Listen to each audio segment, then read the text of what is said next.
हनुमान जी की कृपा बनी रहे हमारे पे बस। मैं जब छोटा था तो राम भक्ति से हनुमान भक्ति शुरू हुई। राम जी कहते हैं कि हनुमान मेरा सबसे प्यारा जो भक्त, सबको प्यारे है, तो हम हनुमान जी के पीछे पड़ गए। भगत के भगत हैं हम तो एक किस्सा मैं आपको बताता हूँ कि मैंने रामायण में पिक्चर देखी कि राम जी ने तिलक कर दिया भविष्य को। तो मैंने लोगों से सवाल पूछे कि अरे ये क्या है, जो रावण को राज्य मिला था वो राम जी ने 1 मिनट में भविष्य को दे दिया। कितने सवाल पूछे तो लगा कि यार ये तो वाकई में कुछ बहुत बड़ी बात है। और वो हनुमान जी जिनके भक्त हैं उनके हम भक्त हैं। बस तभी से भक्ति बढ़ी है। 89-90 में शायद रामायण आती थी दूरदर्शन पे, तब से ही है लगन। और फिर हाँ, मैं ये बताना चाहूँगी जो ये नहीं बता पा रहे, कुछ थोड़ा सा शायद इनको बताने में ये लग रहा होगा। ये एक्चुअली व्रत भी रखते हैं, अप्रॉक्सीमेटली लगभग 2 महीने का व्रत हो जाता है इनका, शिवरात्रि से लेके और हनुमान जयंती तक, हनुमान जन्मोत्सव तक। और ये जो आयोजन जो होता है वो करते हैं, व्रत रखते हैं पूरा, और आयोजन करने के बाद जब सारा खत्म हो जाता है तो घर पर जाकर ये अपना व्रत जो इतना लंबा इन्होंने रखा होता है वो खोलते हैं। तो ये श्रद्धा है बस, या और हनुमान जी की कृपा हम कहेंगे, और अपने आप को बहुत सौभाग्यशाली समझते हैं कि उन्होंने हमें चुना कि ये काम करने के लिए, क्योंकि हमारा अपना कुछ नहीं है, सब उन्हीं का है। जो उनके लिए हम बस, हम एक माध्यम है, जो हो रहा है वही सब कर रहे हैं।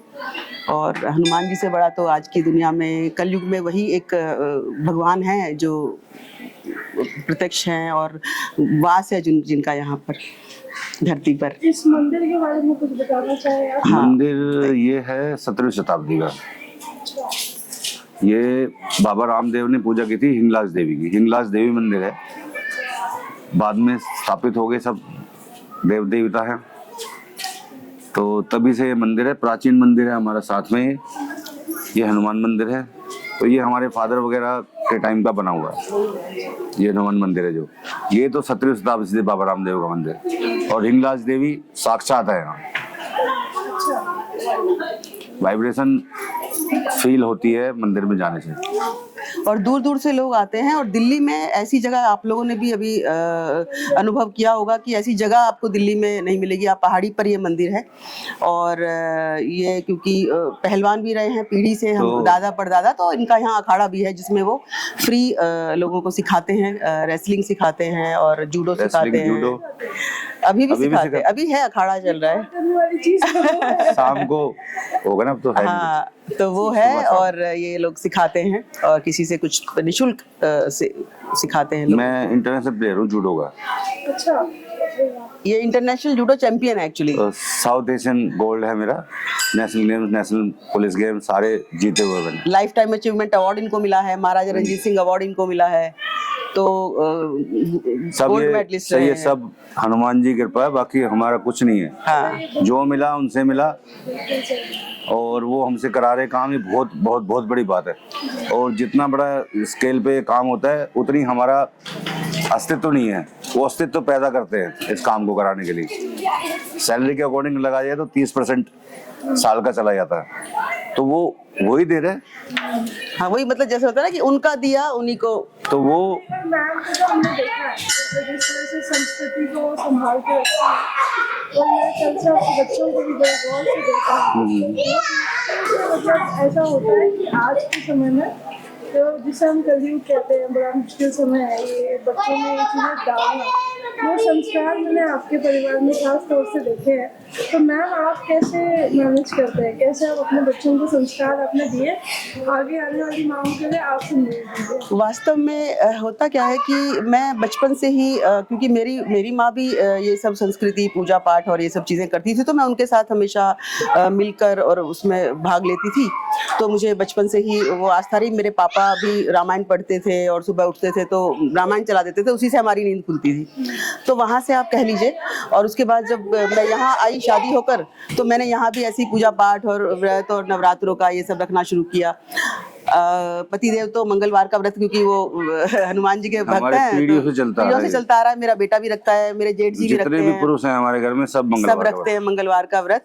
तो फिर मैंने नवरात्रे शुरू किया, फिर उन्होंने भी नवरात्रे शुरू कर दिए, और उसके बाद तो ये बड़ा जो व्रत ये इन्होंने लिया है वो तो हम भी नहीं कर पा रहे हैं।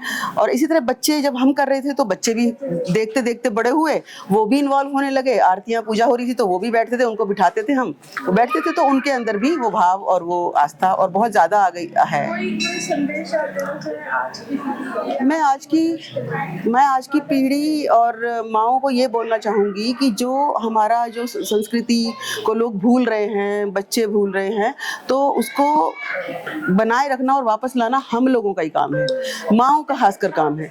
तो हमें अपने बच्चों को शुरू से ही जब हम सिखाएंगे कि हमारे यहाँ ये संस्कृति है, हमारे यहाँ ये होता है, ऐसा होता है, ऐसा, तो बच्चे करेंगे ज़रूर। मैं नहीं समझती कि वो नहीं करेंगे। जो अभी पश्चिम की तरफ बढ़ते चले जा रहे हैं लोग, तो वो नहीं होगा।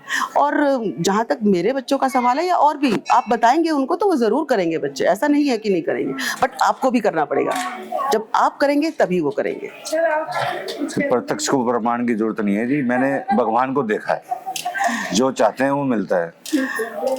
मैं इस बात को पूर्ण रूप से मानता हूँ मतलब हमने अनुभव किया है कि कि जो मेरा चीज़ें- अनुभव है कि वो है, जो इम्पॉसिबल चीज़ है वो वो भी पॉसिबल हो possible हो जाती है। जाती कोई परेशानी आने वाली होती है तो वो रुक जाती है। जाती। इससे बड़ी और क्या चाहिए होगा।